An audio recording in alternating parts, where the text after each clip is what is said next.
Hi, I don't know introduction কিরকম দিতে হয় বাট ইন্ট্রোডাকশন জন্য আসেনি। এখানে হলো কি আমি আমার কিছু অপিনিয়ন দিব। So I want to talk about the current situation in Bangladesh. বাংলাদেশের যা অবস্থা এখন, এটা আমার ব্যক্তিগত অপিনিয়ন পুরাই। সো কে কী মনে করলো না মনে করলো এটা আমার বিষয় না, আমি যেটা মনে করতেছি এই মুহূর্তে। সো আজকে হইল 7 নভেম্বর 2025। সো গত এক বছরে বাংলাদেশে কিন্তু অনেক কিছুই হয়েছে। এই এক বছরের মধ্যে ভালো জিনিস যেটা আমি মনে করতেছি, এটা হলো ডেফিনেটলি আমাদের এক না একজনত্ব ছিল, ডিক্টেটরশিপ ছিল, হিউজ অ্যামাউন্ট অফ করাপশন ছিল, উইচ ইজ ট্রু। এবং আমরা একটা জাতীয় আন্দোলনের মাধ্যমে একটা একক সরকার যে কোনো নির্বাচন দেয় নাই, যে ইলিগেলি ক্ষমতায় ছিল, যে বিভিন্নভাবে ক্ষমতা ধরে রাখার চেষ্টা করছে, অনেক ইলিগেল ওয়ে ব্যবহার করছে, এবং করাপশন, চাঁদাবাজি, লোকাল গুন্ডাদের মাস্তানি, এটার তো আর বলেই লাভ নেই। সো এগুলো ছিল। সো এগুলো থেকে আমরা বাইরে আসছি অবশ্যই, definitely. One of the best part আমি মনে করি এটা হলো যে অ্যাটলিস্ট আমাদের একটা নির্বাচন হচ্ছে, বা অ্যাটলিস্ট এখন পর্যন্ত হওয়ার প্ল্যান আছে। সো আই থিঙ্ক এটা একটা ভালো জিনিস। কতটুকু হবে না হবে এটা আরেক বিষয়, বাট হচ্ছে। So let's see. এর আগের তিনটেই বলা যায় যে কোনো ধরনের নির্বাচন ছিল না, যেহেতু এটা দলীয়ভাবে ছিল এবং আমরা জানতাম কে জিতবে বা কে জিতবে না, মোরলেস। ঠিক আছে,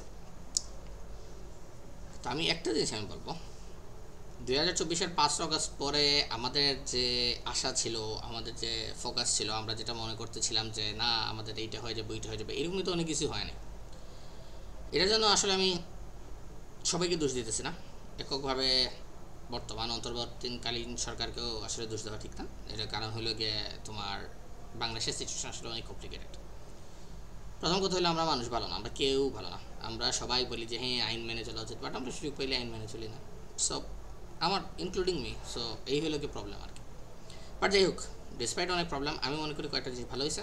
প্রথম জিনিস হলো যে আমাদের এখন আবার একটা নির্বাচনী ব্যবস্থা আমরা ফিরে আসতেছি।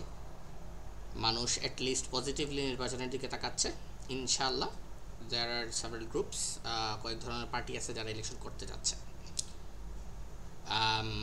আমাদের অর্থনৈতিক অবস্থায় প্রবলেম আছে কিছু, তারপরেও আমাদের অনেক কী বলবো রিকভারি আছে, অ্যাটলিস্ট ইকোনমিক কলাপস আমরা অ্যাভয়েড করছি। সো আমি মনে করি এটা ভেরি ইম্পর্টেন্ট। আরেকটা আমি অনেক ইম্পর্টেন্ট জিনিস মনে করি যে প্রফেসর ডক্টর মোহাম্মদ ইউনূসকে আমরা যতই দোষারোপ করি না কেন, যে কোনো কারণেই হোক করি না কেন, উনি 5 আগস্টের পরে একমাত্র ক্যান্ডিডেট ছিলেন যাকে বাংলাদেশের সবাই একমত হইতে পারবে, যাকে নিয়ে প্রধান উপদেষ্টা হিসাবে, এবং অন্যান্য দেশের কাছে ওনার একটা গ্রহণযোগ্যতা ছিল। এটা কিন্তু বাংলাদেশকে একটা বিশাল ডিপ্লোম্যাটিক সিচুয়েশন থেকে বাঁচাইছে।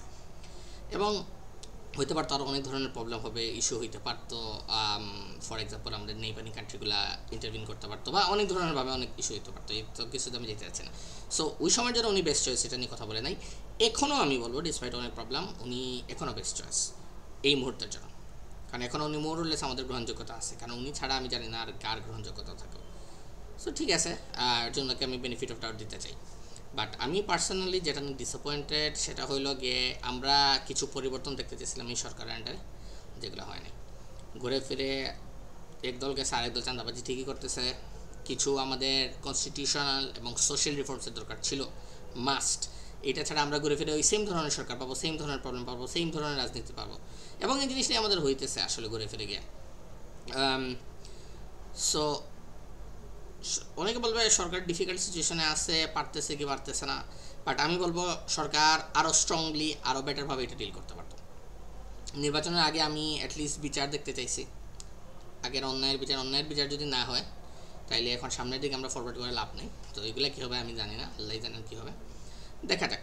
ইভেন 5 আগস্টের পরে অনেক জিনিস হয়েছে যেটা গ্রহণযোগ্য না, অনেক মানুষের পিটাই মারা হয়েছে, মাজারগুলো অ্যাটাক হয়েছে, কোনো কোনো জায়গায় মন্দিরেও অ্যাটাক হয়েছে, রাজনৈতিক কারণে হোক আর এমনি হোক হয়েছে। আমাদের মধ্যে ইনটলারেন্স বাড়ছে, আমরা কোথায় কোথায় আমরা আন্দোলন করছি, যেটা একদিকে আন্ডারস্ট্যান্ডেবল, আমরা আন্দোলন করছি কারণ আমরা এতদিন কিছু কথা বলতে পারিনি, সব কিছু ফেটে বেরিয়েছে, ঠিক আছে।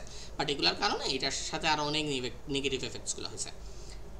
এবং সরকারের উচিত ছিল আইন শৃঙ্খলা ব্যবস্থা এবং এভরিথিং রিলেটেড টু ইট এখানে ফোকাস দেওয়ার জন্য। কিছু আমি যেটা বললাম, আমাদের সাংবিধানিক কিছু চেঞ্জেসের দরকার ছিল, যেটা এককভাবে সরকারকে দোষ দিয়ে আপনি, কারণ আমাদের রাজনৈতিক দলগুলো করতে রাজি হয় না।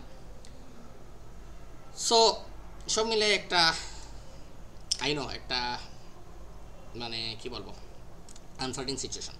বাট যাই হোক না কেন, আমি এখনও পজিটিভ এজ অফ নভেম্বর, এবং আমরা পছন্দ হোক আর না হোক আমাদের ফরওয়ার্ড যাইতেই হবে। So we have to be positive. সো আমি মনে করি এই সিচুয়েশনে আমাদের ন্যাশনাল ইউনিটি খুবই দরকার, এবং আমাদের অ্যাকচুয়ালি নির্বাচনের দিকে আগে বাড়া দরকার। আমি পার্সোনালি খুশি হইতাম যদি আমাদের নির্বাচন ব্যবস্থায় আর একটু চেঞ্জ আসতো। যেমন আমি মনে করি যে আমাদের 2 কক্ষ বিশিষ্ট আসলে পার্লামেন্ট হওয়া উচিত ছিল। নিচের কক্ষ যেভাবে আছে এইভাবেই, বাট হয়তো আমরা সিট বাড়াই দিতে পারতাম, 300টার জায়গায় মেবি 500টা সিট। বা মনে করেন আমার একটা ধারণা ছিল ওই সময় যে মনে করেন এখন উপজেলা যতটা আছে উপজেলার হিসাবে একটা মনে করেন পার উপজেলা একটা করে সিট, বা এরকম করে একটা আপনার লোয়ার হাউসে দেওয়া যেত। আর আপার হাউসে আপনার লোয়ার হাউসে হ্যাঁ এরকম সিট দেওয়া যেত, এবং লোয়ার হাউসে সরাসরি নির্বাচনের মাধ্যমে যে সবথেকে বেশি পার্সেন্টেজ অফ ভোট পাবে সে সিটে বসবে। But at the same time আমি মনে করি একটা আপার হাউসে দেওয়া উচিত ছিল, যেখানে পিওর ব্যবস্থার মাধ্যমে সিলেক্ট করা উচিত ছিল। তাইলে হয়তো কি যে ইভেন ছোটো ছোটো যারা পার্সেন্টেজ পাইছে ভোটের 5%, 6%, 7%, এরাও বাংলাদেশের নাগরিক, এবং এদেরও একটা সে থাকতো।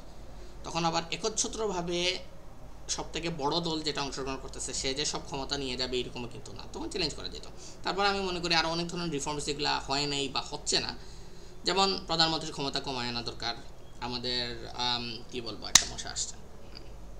এনিওয়ে, সো আমাদের নির্বাচনী ব্যবস্থাটা আরও স্বচ্ছ করা যেতে পারতো, প্রধানমন্ত্রীর ক্ষমতা কমানো যেত, তোমার কি বলে লোকাল কিছু ক্ষমতা বাড়ানো যেত, তারপরে এমপিদের মন্ত্রীদের কিছু ক্ষমতা লিমিট করা যেতে পারতো, তারপর চেক অ্যান্ড ব্যালেন্সেস বাড়ানো যেত। এটাই আমি আরেকদিন আরেকটা ভিডিও বানাবো ইনশাল্লাহ, বাট আপাতত হলো কি এইটাই।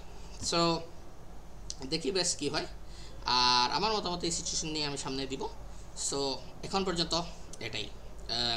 আমার এই ভিডিও এই চ্যানেলে আমি কিছু ভিডিওস দিব, একদম আনএডিটেড থাকবে, কোনো এডিটেড আমার মতামত আমি জাস্ট কথা বলবো। তাদের ভালো লাগলে শুনবেন, লাইক মারবেন, শেয়ার দিবেন, ওপিনিয়ন জানাবেন। সো ইনশাল্লাহ দেখি কি হয়। সো আজকে আমি অফিসিয়ালি একটা প্রথম ভিডিও ছাড়লাম এখানে, ফিউচারে আমি এখানে অ্যাকচুয়ালি কন্টেন্ট দিব। আর আমি এখানে বেসিক্যালি কমপ্লিটলি আমার ওপিনিয়ন এখানে, আর আমি যেটা অবজার্ভ করতেছি আমার অবজারভেশন থেকে। So let's hope for the best. Thank you.